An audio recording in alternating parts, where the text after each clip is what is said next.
coming up on UTVS News at 6:30. Election results are in. What new faces are leading our local school boards? A warmer start to November. UTVS weather reporter Jalen Borenson tells us why. And how our very own student meteorologist life-saving efforts earned him recognition. UTVS News starts right now. Hi, and welcome back to UTVS News at 6:30. I'm Dawson Pape. And I'm Savannah Ranke. In the weather studio today, we have Megan Wilcox. And Megan, the weather outside was a bit windy, but still a wonderful day. Hey there, Savannah. We did see quite a bit of wind as we came into the later evening hours tonight, and we also saw some above average temperatures than you would typically see for this time of year. We can see mid to upper 40s across the eastern parts of the state, as well as getting up to 50 in the western parts. But like I said, although we have these warmer temperatures, because we saw the wind that we saw today, as well as we're expecting tomorrow, it's not really going to be feeling warmer. We're actually going to be expecting still those cooler feeling temperatures, so I wouldn't put away those heavy coats for the next couple of days. And as far as our satellites are saying for precipitation, we do have those warmer temperatures, but not much of a change here in the satellite. We see quite a bit of cloud coverage across basically the majority of the state and a couple of scattered showers over the Minneapolis area. We did actually see some snow over in North Shore in the Wisconsin areas, but like I said, it's pretty inactivity for the rest of today. And planning for our current conditions, we do see a temperature of 44, but like I said, although it's 44 and it seems warmer for this time of year, we're seeing wind up to 20 miles per hour from the northwest and gusts all the way up to 31. So it is going to still be feeling pretty chilly as far as today went. And planning for your overnight hours, we're seeing a gentle drop off starting at 37 at 7 all the way down to 34 by 9 p.m. So although we have some cooler temperatures now and planning for tomorrow, I do have some good news heading into the rest of my forecast with some warmer temperatures for Veterans Day weekend. Thank you, Megan. The votes have been tallied and the results are in for a couple of school districts in Stearns County. Eric Schonger won the only school board member spot available in the Melrose district. Nicole Berg will fill one of the 4 seats open in the Holdingford School District.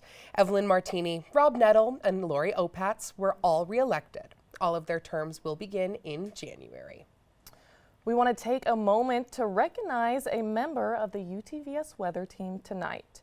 You may recognize him from his weather forecast, but this week he was honored as a hero. Here is what St. Cloud State's Adam Bumgarner has to say about the experience in receiving the Lifesaver Award. Yeah, it changed my life forever. It changed my perception on life and death a lot, you know, having a dead baby in your arms. Scary stuff. Yeah, lots of people tell me that I did a great job, and my best friend too. He deserves just as much credit as I do, you know. Everyone was giving us lots of credit. Everyone was asking us, how are we doing, you know, and yeah, lots of support from just about everyone that I know.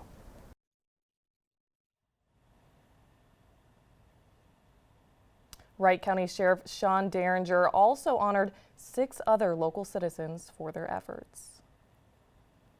The Stearns County History Museum has a new executive director. The History Museum Board of Directors promoted Amy Durgerstrom as the museum's new executive director. Amy received her master's in art history and museum studies from Ohio State University. She was previously the development director and recently the interim executive director at the Stearns County Museum. St. Cloud State University students will not need to worry about the cost of attendance increasing for the next couple of years. The school announced that tuition will not change through the spring semester of 2025. The St. Cloud State is one of 33 schools within the Minnesota state system to freeze tuition. A local event showing students what life is like after high school, how it's helping them create a brighter future. And a Boy Scout comes up with a creative way to conserve energy. Find out more about his plan.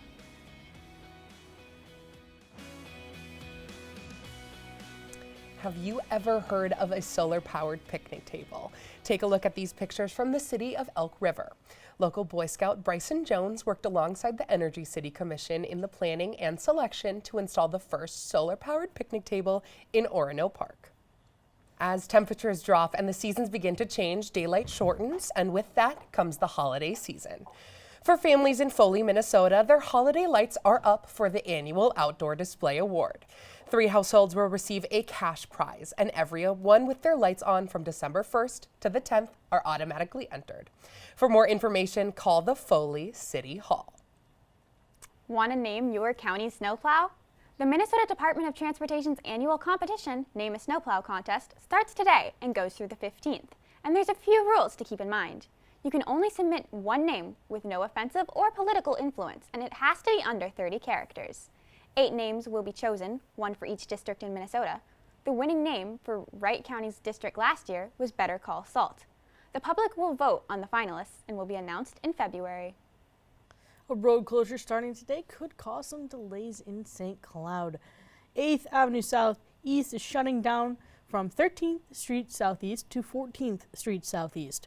Both directions will be blocked for the next 24 hours. This closure will give crews time to work on planned utility work. One of the most infamous kidnapping cases in Minnesota that had left St. Joseph in the dark for years is now in a new light. Patty Wetterling's new book was released in October regarding the details of her son Jacob Wetterling's kidnapping 34 years ago. Patty became one of the nation's biggest missing children advocates. Jacob's kidnapping forever changed how parents in America raised their children. Patty will be on the campus of St. Benedict's next month for her book signing. Minnesotans can now preview next year's health insurance plans. Beginning November 1st, the yearly open enrollment for previewing health insurance opens.